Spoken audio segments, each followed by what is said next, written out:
Fala pessoal, a gente está aqui mais um vídeo estudando a Bíblia juntos. Se esse é o primeiro vídeo aqui, aqui na descrição tem uma playlist para você ir lá e começar do início, tá? Que a gente já tem Gênesis 19. Todo dia eu gravo um vídeo de um capítulo da Bíblia para a gente estudar juntos, tá? Aqui no capítulo 19 de Gênesis, mais uma vez a gente tem que lembrar o contexto histórico, né? Moisés está escrevendo isso para o povo que está saindo do Egito. O povo de Israel ficou 400 anos no Egito e eles saem, Deus usa Moisés para libertá-los do Egito e passam 40 anos no deserto. Durante esses 40 anos, Moisés ensina ao povo as leis de Deus e ensina ao povo a história deles. Tá? Ensina a eles a história, ensina a história dos inimigos dele, por que são inimigos e tal. E aqui a gente está lendo o capítulo 19, ele está contando a história de Ló, sobrinho de Abraão, que estava em Sodoma e Gomorra, e Deus disse, a gente terminou o capítulo anteriormente, com Deus conversando com Abraão, dizendo que ia destruir essas cidades por causa do pecado delas. E a gente viu ali 3 homens que aparecem. Um deles parece ser uma teofania, porque Deus, Abraão os trata como Deus, se prostra diante deles. E a gente vai ver aqui que desceu para Sodoma somente 2. E aqui a gente falou, né? Abraão estava intercedendo por essas cidades e perguntou a Deus se tivesse apenas 10 justos, Deus destruiria a cidade, só que ele para ali. E aí a gente ficou, e se Abraão insistisse mais uma vez? Se perguntasse se restasse apenas 5 justos, tá? E é o que a gente vai ver aqui. Gênesis 19. Ao anoitecer, os 2 anjos chegaram a Sodoma. Então, eram 3 homens. Um deles, eu acredito, ser o próprio Cristo, que ficou com Abraão, enquanto Abraão intercedia pela cidade, e os 2 desceram para Sodoma. Os dois anjos, aqui diz que são anjos, antes diziam que eram homens, como eu falei, são anjos em formas de homens. Os 2 anjos chegaram a Sodoma. Ló estava sentado junto ao portão da cidade. Quando viu os anjos, levantou-se e, indo ao encontro deles, prostrou-se com o rosto em terra e lhes disse. Então, Ló toma a mesma atitude que Abraão toma quando os vê, né? Abraão estava à entrada da tenda. Ló estava sentado à entrada da cidade. Quando os vê, eles correm em direção a eles e se prostram em terra. E lhes disse, por favor, meus senhores, venham para a casa deste servo de vocês. Poderão passar a noite, lavar os pés, levantar-se de madrugada e seguir o seu caminho. Mas eles responderam, não, passaremos a noite na praça. Ló insistiu tanto que eles foram e entraram na casa dele. Deu-lhes um banquete, fez assar uns pães sem fermento, a mesma coisa que Abraão tinha falado para Sara preparar. E eles comeram. Mas antes que eles se deitassem, os homens daquela cidade cercaram a casa. Eram os homens de Sodoma, sodomitas, tanto os moços como os velhos, sim, todo o povo de todos os lados. Imagina aí, a cidade toda se reunir, saber que chegaram 2 homens novos na cidade. E eles, o povo inteiro, jovens e velhos, cercaram a casa de Ló, quando chegou a notícia que haviam 2 homens lá. E chamaram Ló e lhe disseram, onde estão os homens que à noitinha entraram na sua casa? Traga-os aqui fora para que abusemos deles. Olha só o nível de imoralidade sexual desse povo.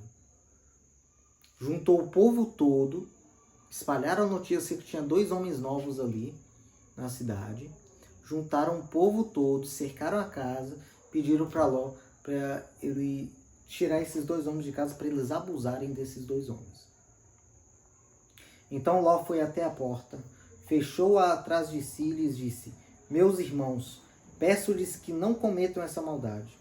Olhem aqui, tenho 2 filhas virgens e vou trazê-las para vocês.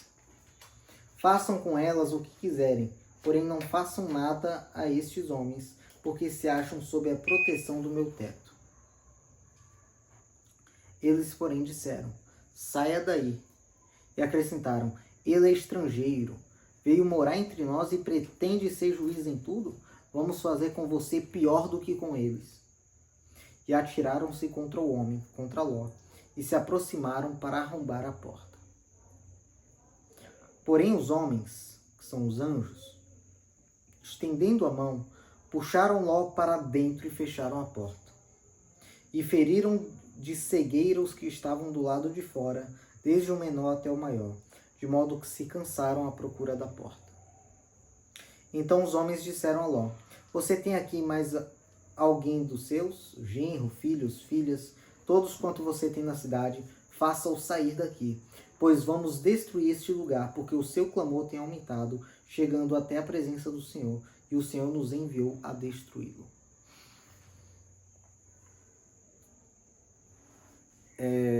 Isso aqui é uma tipologia também.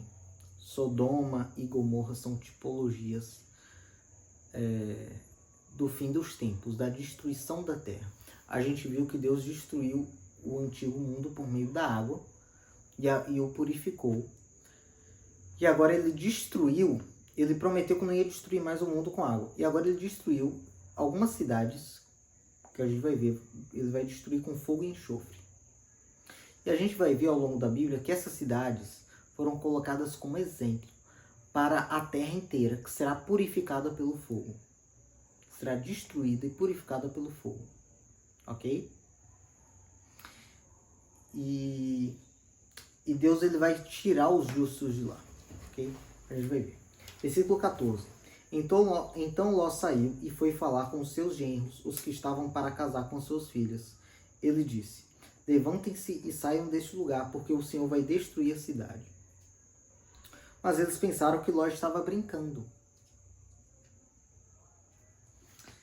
Isso aqui é uma tipologia para a igreja, que vai pregar ao mundo que Deus vai destruir o mundo. Mas os homens vão pensar que nós estaremos brincando. Ao amanhecer, ou seja, umas 6 horas da manhã, os anjos apressaram Ló, dizendo: levante-se, pegue a sua mulher e as suas 2 filhas, que aqui se encontram, já que os genros pensaram que ele estava brincando, e saia daqui, para que você não morra quando a cidade for castigada. Olha só. Se Abraão intercedesse um pouco mais, né? Abraão parou nos 10. Se Abraão intercedesse e perguntasse a Deus se tivessem 4 justos na cidade, Deus não teria destruído. Mas Abraão parou ali em 10. Né? Versículo 16. Como, porém, ele se demorasse, aqueles homens, que são os anjos, o pegaram pela mão, a ele e a sua mulher e as 2 filhas, sendo-lhe o Senhor misericordioso, e o tiraram e o puseram fora da cidade. Eles estavam demorando, né? Porque correr em conjunto é difícil, porque sempre tem um mais atrasado, aí você tem que acompanhar esses mais atrasados. Então os anjos perderam a paciência e pegaram pela misericórdia de Deus e correram com eles. E o tiraram e o puseram fora da cidade. Havendo-os levado para fora, um deles disse: corra para sair daqui com vida. Não olhe para trás, nem pare em toda a campina. Fuja para o monte, para que você não morra. Mas Ló disse a eles: assim não, meu senhor.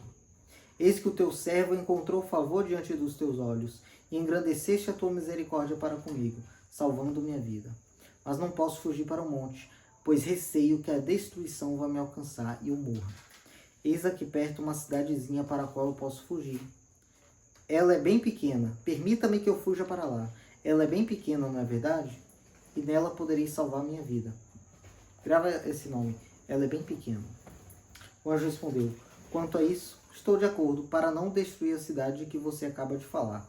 Vá depressa e refugie-se nela, pois nada posso fazer, enquanto você não tiver chegado lá, enquanto Vá depressa e refugie-se nela, pois nada posso fazer enquanto você não tiver chegado lá.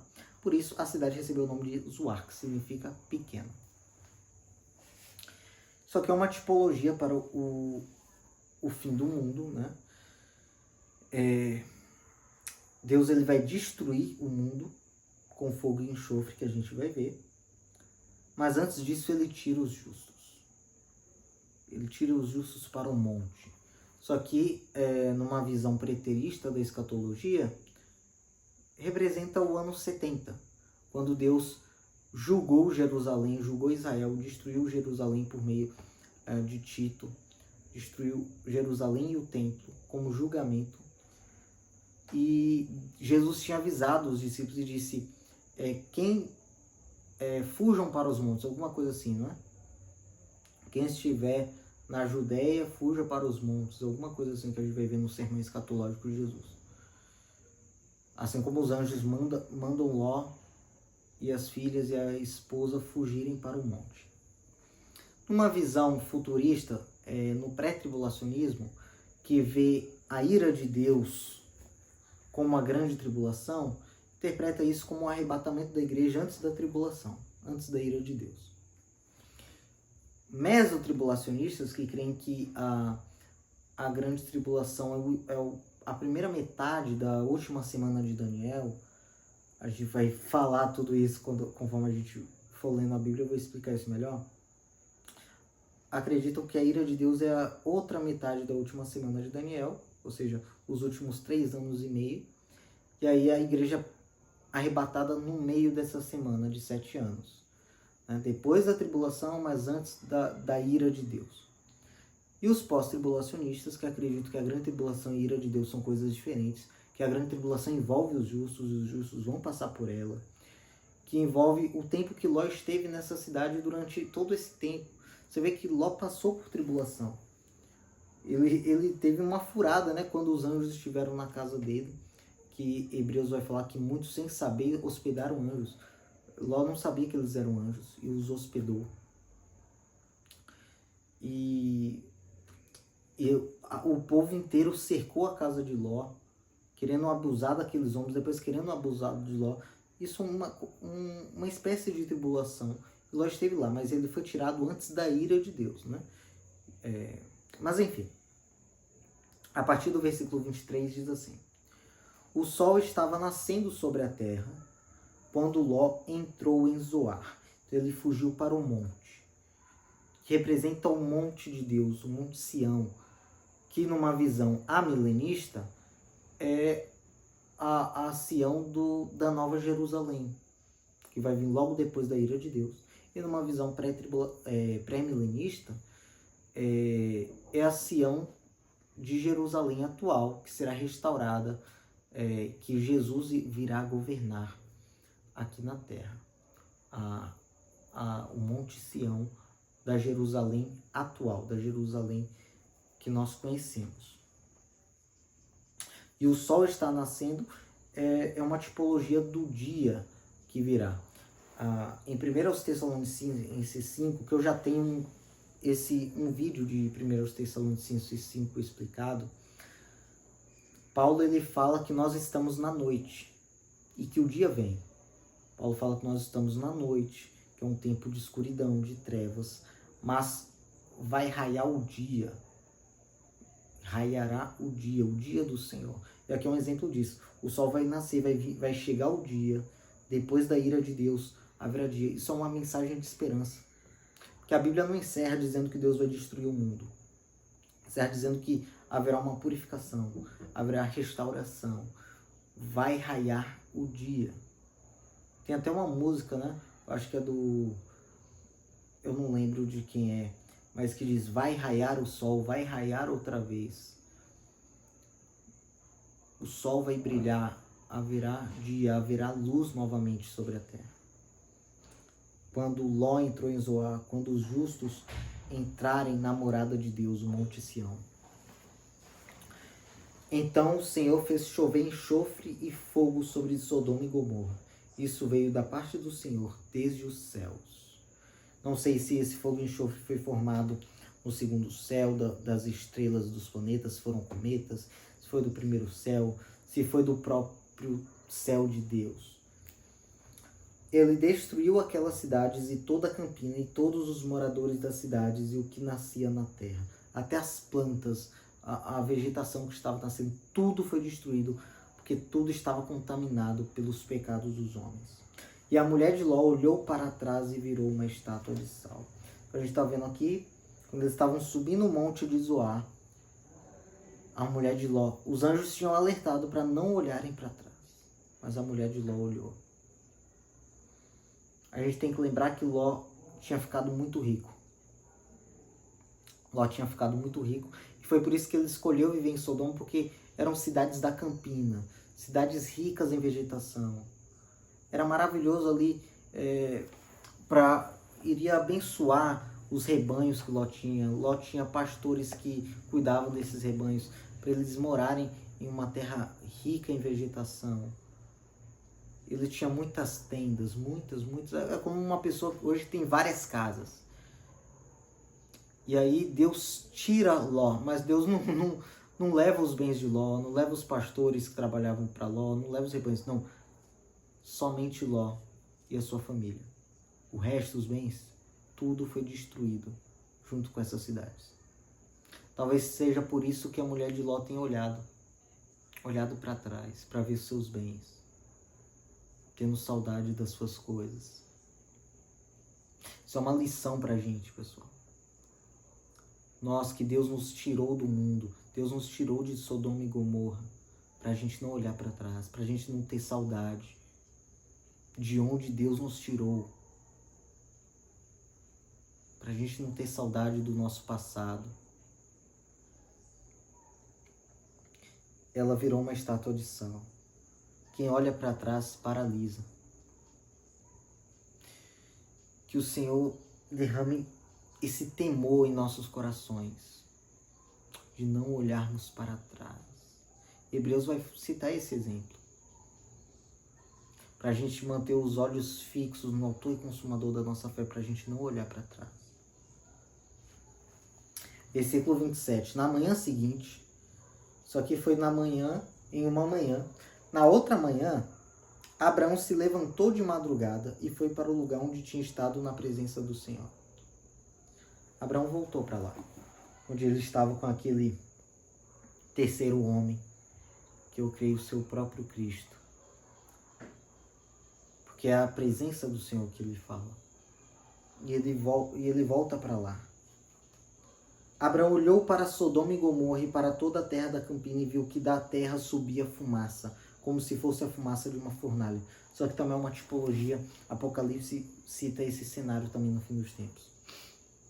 Assim, quando destruiu as cidades da campina, Deus se lembrou de Abraão e tirou Ló do meio da destruição, quando subverteu as cidades em que Ló tinha morado. Então vejam, que aqui não diz que Deus se lembrou de Ló, diz que Deus se lembrou de Abraão. Deus ia destruir as cidades, mas ele se lembrou de Abraão. Ele lembrou. Abraão estava lá intercedendo pelos justos da cidade, e Deus se lembrou de Ló e da família dele. Na verdade, ele se lembrou deles porque se lembrou de Abraão. Esse é o poder, irmãos, da intercessão, da oração. Deus, ele se lembra. Deus, ele se lembra. Versículo 30. Ló partiu de Zoar e habitou no monte. Que é uma tipologia. Nós iremos habitar no monte de Deus. Ele e as duas filhas, porque receavam permanecer em Zoar. Ló habitou numa caverna e com ele as duas filhas. Então, eles foram habitar no monte. Nesse monte tinha cavernas e ele habitou em uma delas, com as duas filhas. Então a primogênita disse à mais moça: nosso pai está velho, e não há homem na terra que venha unir-se conosco, segundo o costume de toda a terra, né? Porque é um costume de toda a terra a procriação. Isso é natural, a família, isso é mundial, universal. Venha, vamos embebedá-lo com vinho, deitemo-nos com ele e conservemos a descendência de nosso pai. Naquela noite deram de beber vinho a seu pai, e, entrando a primogênita, se deitou com ele, sem que ele o notasse, nem quando ela se deitou, nem quando se levantou. No dia seguinte, a primogênita disse à mais nova: Ontem à noite deitei-me com meu pai. Vamos embebedá-lo também esta noite. Entre e deite-se com ele, para que preservemos a descendência de nosso pai. De novo, naquela noite, deram de beber vinho a seu pai. E, entrando a mais nova, se deitou com ele, sem que ele o notasse, nem quando ela se deitou, nem quando se levantou. E assim as duas filhas de Ló ficaram grávidas do próprio pai. Olha só como a humanidade só vem piorando. Depois do dilúvio, engraçado, né?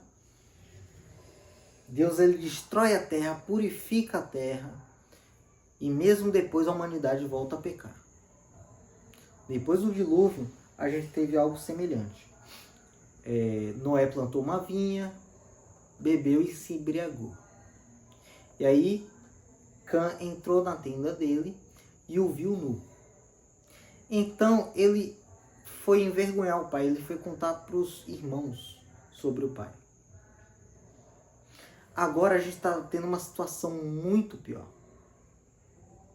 Depois de Deus ter destruído, ter mostrado toda a ira dele contra a imoralidade, mais uma vez, o ser humano, logo imediatamente de Deus ter poupado com sua graça, com sua misericórdia, assim como foi com Cã e agora com elas, Deus ter poupado, enquanto toda a cidade foi destruída, Deus as poupou com vida. Elas inventam. Veja que não foi Ló que se embriagou. Ele se embriagou, obviamente, ele não foi obrigado a beber. Mas elas o influenciaram a isso. E pior do que Cã, que viu a nudez do pai e contou para os irmãos, elas se deitaram com o pai. E engravidaram do próprio pai. Olha só os perigos da embriaguez. A gente teve o caso de Noé, que se embriagou. E agora a gente tem um caso muito pior, o caso de Ló, que engravidou as duas filhas porque ele bebeu. Claro que a gente vê a perversidade dessas mulheres, dessas meninas, mas a gente vê que o culpado também foi Ló, que se embriagou. Pecado da embriaguez, a gravidade disso. Versículo 37. Versículo 36. E assim as duas filhas de Ló ficaram grávidas do próprio pai. A primogênita deu à luz um filho e lhe deu o nome de Moabe. Aqui é uma palavra, Moabe é uma palavra hebraica, né? Essa sílaba mo é a letra hebraica men, que significa di, quando é prefixo significa di.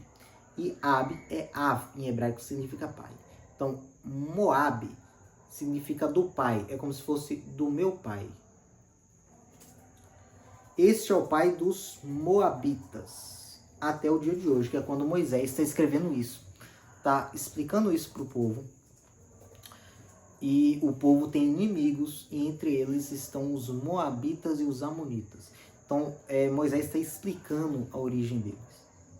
Você vê, a origem deles já é um incesto. Moabitas, até o dia de hoje. Então, veja bem. Versículo 38. A mais nova também deu à luz um filho e lhe deu o nome de Ben-Ami. Ben é filho em hebraico, Ami é meu povo. Amo, povo, Ami, meu povo. Ben-Ami, filho do meu povo. É como se fosse um filho do meu parente. Este é o pai dos Amonitas até o dia de hoje, que é outro povo inimigo de Israel quando eles estavam ali no Êxodo. Então, olha só. Por causa desse pecado, surgiram dois povos inimigos de Israel. Ló, sobrinho de Abrão, desses dois incestos, ele originou dois povos que serão inimigos do povo do tio dele. Tá? Esse capítulo foi um capítulo bem tenso, né? Eu acho que é um dos capítulos mais tensos da Bíblia. Que a gente aprende, né? Deus ele é misericordioso de salvar sempre um remanescente de justos, mas mesmo assim a gente vê a perversidade logo depois. Mas é isso, gente. Curtam, comentem o que vocês acharam, compartilhem para mais gente vir estudar a Bíblia conosco. A Bíblia é a palavra de Deus e ela nos abençoa. Quando você compartilha isso, você está abençoando a vida das pessoas. Se inscreva no canal, ative o sininho para não perder nenhuma novidade e até a próxima.